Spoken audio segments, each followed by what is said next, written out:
Thank you for joining me on this first episode, Worthy of Rescue Pursued by God. Today, I will be talking about silent shackles and whispered voices in our lives. How do they influence us today from our past?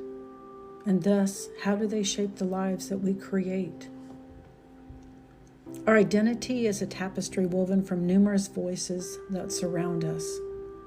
Our family, our friends, the media, entertainment, the authoritative figures, all of these have taken residence in our lives in one way or the other. These voices direct us either toward a virtuous moral path or down a false trajectory of survival, often spiraling out of control until we find ourselves unrecognizable. Voices have often shaped our awareness, creating a self-identity that is partially built upon our dreams, yet often obscured by this facade that we present to the world. In the deepest core of our being, our hearts, we consistently grapple with two fundamental questions of life. Who am I? And to whom do I belong? There are deceitful whispers from our circumstances, our choices, and our memories that try to convince us that we are isolated, worthless because of our past errors, or unworthy of any type of redemption. Voices that say you are alone. Your bad choices and your mistakes make you of no value. You have no essential benefit to the world, and thus you are not worthy of the cost or the effort to be rescued. Oh no, this is not the entire truth of who we are or who we were created to be.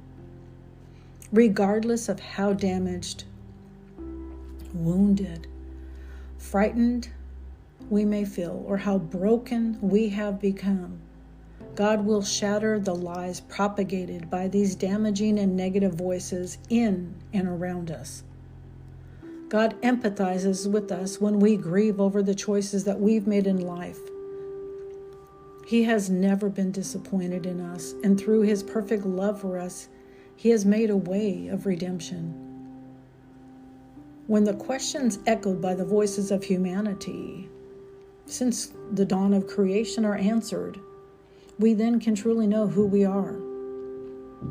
The creation of the universe, the earth, the plants, and all living creatures culminated in the formation of mankind in the image of Elohim, of God, on the sixth day, as it's discussed in the book of Genesis 1, verse 27. So God created mankind in His own image. In the image of God, He created them. Male and female, He created them. Wow. With this knowledge, we can understand to whom we belong.